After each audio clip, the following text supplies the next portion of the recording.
Alright, so I've brought you to my front porch and I want to get you going on crevasse rescue.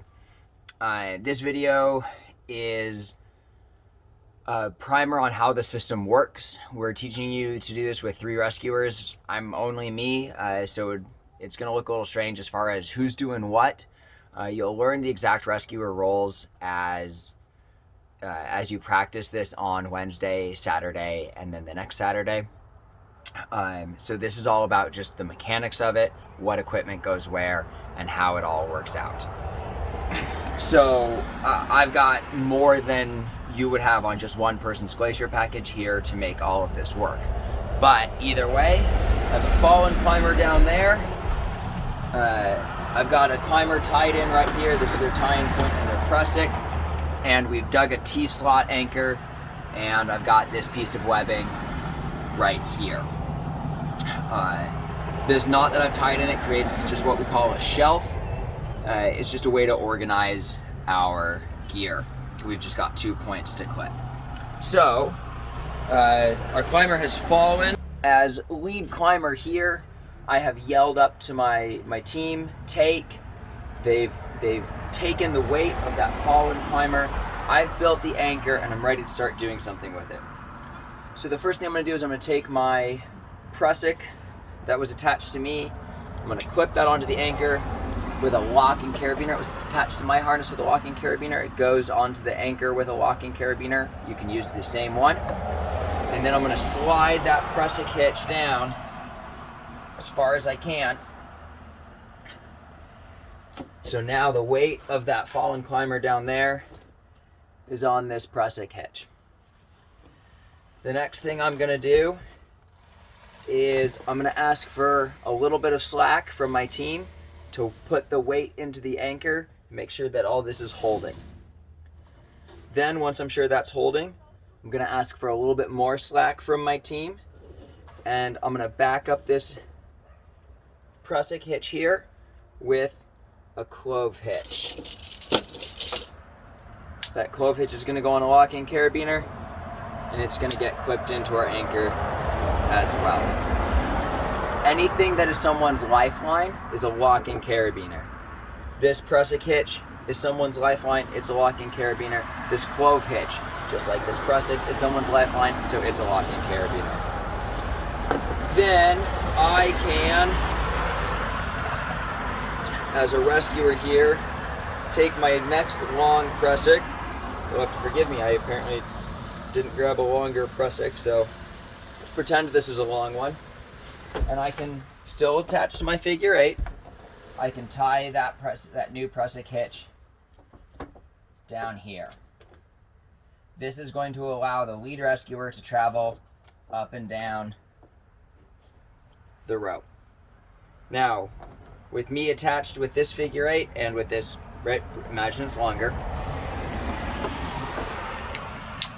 With this prusik, right, I'm gonna clip in with that one. It's gonna be my lifeline, so it's a locking carabiner. Now I'm safe because I'm attached to this prusik. I can unclip from that figure 8 and remove this figure 8 from our system. A little bit of rope management here. If we want to mind this clove, I can just kind of loosen it up, take out all this, remove all the slack from it that I just created by untying my figure 8. It doesn't need to be done. It just kind of keeps things a little more clear in what's going on here. Don't stress about this as you're first learning it. It's something you can add later. I'll flip this carabiner around too so it holds that clove a little better. You can see that that's a clove hitch there. All right, so now this first climber is free. This first rescuer is free to go down to the end here and check on our fallen climber. So they're down there doing that, checking on the fallen climber. While that's happening, the other 2 rescuers have come down and have made what we call a rescue loop. We want our rescue loop to be, we say, big enough to go around a refrigerator. As we're practicing this year, because of social distancing, we want it to be even bigger. So like what's that, 1, 2 of my arm spans and maybe a little bit more. And that's gonna get created between this clove hitch and this new figure 8 on a bite that I'm tying here. This is gonna create a lifeline for the other rescuers, so it goes on a locking carabiner. Do I want it there? I'm actually gonna move it down. It's fine there, but I'm gonna move it down here. All right, so this line here is the one that's holding my fallen climber.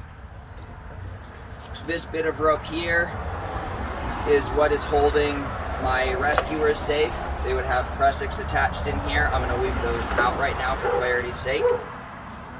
So that's holding the rescuers safe.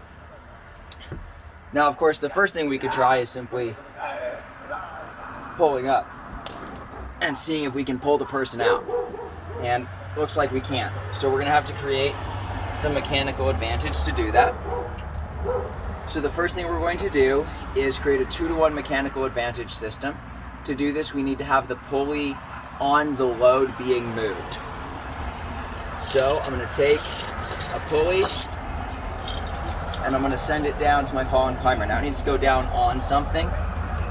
So all the end of this rope here is gonna go on my pulley and is gonna be sent down to the fallen climber. While all that's happening, we of course don't want the end of the rope to go through the pulley at the end and just be lost. So we have to tie another figure 8 on a bite just here in the end of the rope.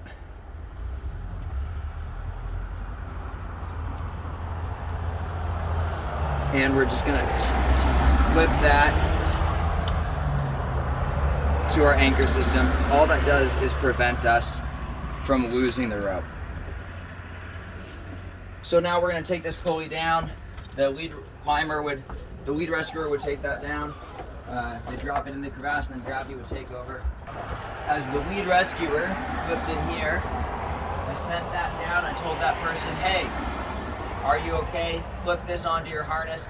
That's gonna become someone's lifeline. So that was sent down with a locking carabiner. So now we need to take a moment to pause and identify lines. So this one here that has the prusik on it, that leads to this clove hitch, that's our anchor line because it's anchoring our fallen climber. This one here that comes out of this figure 8 on a bite, that's our load line because it's going to take the weight of the fallen climber once we start hauling on it. Which brings us to our next line, which is this one, our haul line. That's the one we're gonna pull on in order to get our fallen climber out. This bundle of rope I have right here, this is my rescue loop that my other rescuers are attached to. I'm just gonna neatly pile it right there for the purposes of this video. So now we're ready to start pulling our fallen climber out of the crevasse. So we grab onto our haul line and we start hauling. And as you can see, now I have slack here in my anchor line because I've been able to pull this fallen climber up. There's no mechanical safety net to this. My backup is all the people pulling on this rope. Just myself, if I let go of this, my fallen climber is gonna fall back down.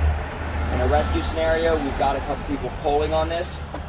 We've also got someone able to pull up through that prusik and move that weight back onto the anchor so that we don't lose any progress. So we can pull and pull and pull and pull. And if you look down there, that pulley just started to emerge. That's our fallen climber on their way out. If that works to get them out, excellent. That's what we want. So I'm gonna drop him back down for the sake of this video. And let's say, I'm actually gonna drop down a little further. We'll go all the way down to the bottom. So I've pulled and pulled on my 2-to-1 system and it's just not working. I need more mechanical advantage. And we can do that.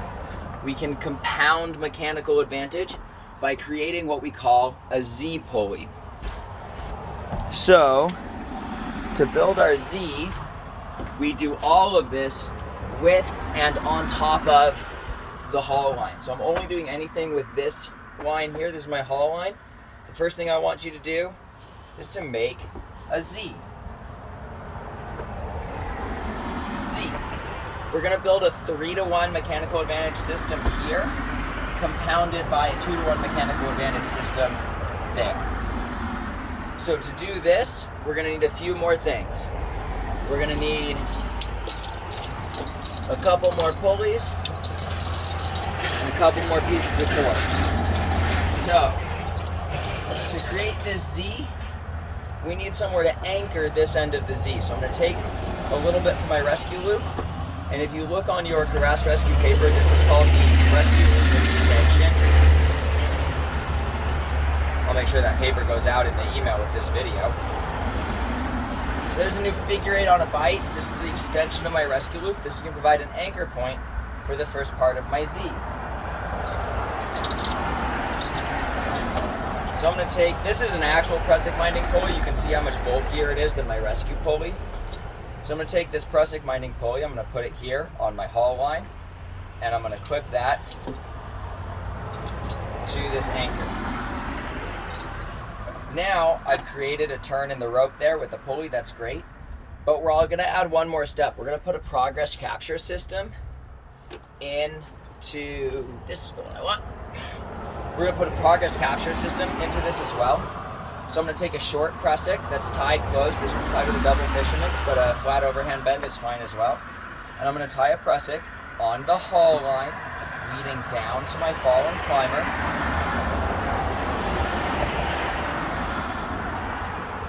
So there's a prusik hitch. And then I'm going to clip that back to the same spot, but a different carabiner as that pulley that makes that turn in my Z. And then I want this to be fairly short, because the longer that is, the further that person's gonna fall every time we reset this system. So I'm gonna shorten it, even though it was already tied in a loop, I'm just gonna shorten it by tying a flat overhand in it. Yep, there we go. Excellent. So now down here, we've got to do something to make this turn. I'm going to go ahead and put a pulley right there as well, because I have enough. And then what's this anchored to? Well, we're actually just going to anchor it to our haul line. So I'm going to take another piece of cord. This one might be a hair short. Close it into a loop. And I'm going to go ahead and tie a prusik here as well. Tie a prusik party. Once. Twice. 3 times around. Actually, in fact, that stroke worked out real well.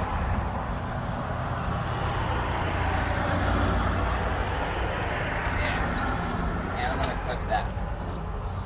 So up here, let me grab my camera and move it over here for you so you can see it all. So up here, I have built a Z. So the haul line comes up from the fallen climber, around through this pulley, and around through that pulley and out. This prusik is going to serve as a progress capture system.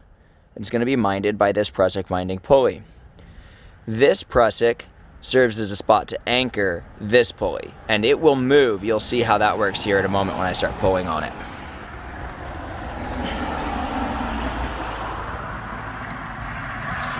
There's that frame. Okay, great. So now I'm gonna extend my Z as far as I can safely do. Of course, we don't want to get too close to the edge of that crevasse. And then I can pull on it, and as I pull, the rope moves smoothly through this prusik, smoothly through both pulleys. It's a 6-to-1 system, so I have to pull 6 inches to gain 1 inch, or 6 feet to gain 1 foot. And if I need to stop and reset, I've pulled up too much, I've run out of space, my pulleys are too close together now. Or if they were, these ones are far apart, but I can ease this back down. This prusik catches all that progress that I just made. And the lead rescuer can simply extend this, and I can start pulling again.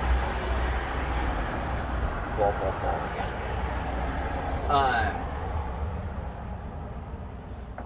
Once the fallen climber is up and out, we need to just move this anchor line through that prusik to make sure they stay safe as they move up and out of the crevasse. And looking at the stash of gear I have here, I realized I totally forgot to mention something at the beginning, is the lead rescuer wants to take their own ice axe and an ice axe of their partners and go down here and put one of those ice axes underneath the ropes so that they can kind of run smoothly over the lip of the crevasse, and the other ice axe wedged into the ground back here. I'm going to lay it sideways for the sake of videoing, but wedged into the ground back here to serve as an anchor for that one. And that way the ropes can run smoothly and they won't cut into the ice, or in this case get cut by my deck. So that's our 3-to-1 system. So our Z-Pulley is all managed up here. Our C-Pulley is all down there on our fallen climber. All right, just a few extra considerations. I'm going to lower my fallen climber back down here so that I can pull again. There we go. Let's see how far down let me go. I need to go a little bit further down.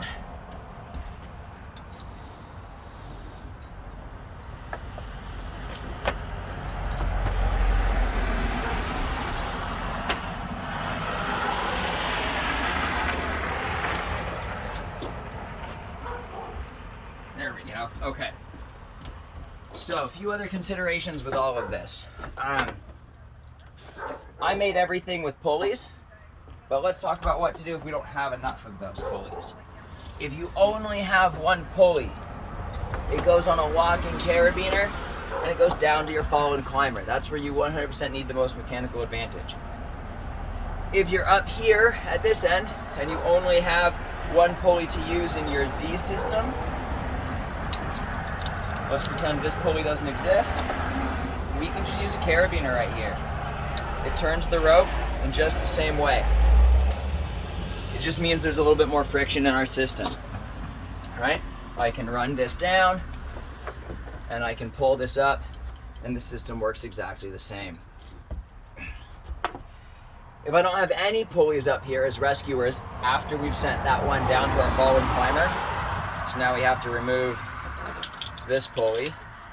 Let's pretend that one doesn't exist. If I just put a carabiner here, there's nothing minding this prusik. It's just going to move through my carabiner. It's not going to do its job. So instead of a pulley there, we can use our tube style belay device, and it'll have more friction than a pulley does, but it will mind that prusik in the same way. So I'm going to load a biter rope through that. There we go, there we go. So now when I pull on it, this tube style belay device is going to mind the prusik in the same way that pulley did. So I'll try to get right up and close here and show that. So we'll see that this belay device will mind that prusik as the rope moves through it. So I can grab my haul line and I can start pulling, and it's jamming up on me. Come on. Oh. Right, so you can see how it does it. It's just harder. It just has to work harder than that pulley does. I've only got 20 pounds down there. If there's more weight down there, it works a lot better. But it'll mind that prusik just fine with a full load on the weight down there, and then it comes back here and resets. So right, one pulley has to go down to the fallen climber. Rescue or prusik minding pulley here just makes the job easier. Rescue or prusik minding rescue pulley or any pulley here also just makes the job easier. So that's a quick rundown of our crevasse rescue system. You're gonna have a lot of questions, and that's great. I want you to have questions. And you're just going to get a chance to practice this upcoming Wednesday. You'll do just the C-Pulley part, and then on Saturday you'll add the Z-Pulley part, and then we'll do it on snow where you're digging T-slots at Mount Spokane. And then you're just going to be constantly practicing this throughout the course, and it will come up again on the skills test at the end of the course. So thank you very much for watching. Have lots of questions, email them to me or ask your cohort leader about them on Wednesday.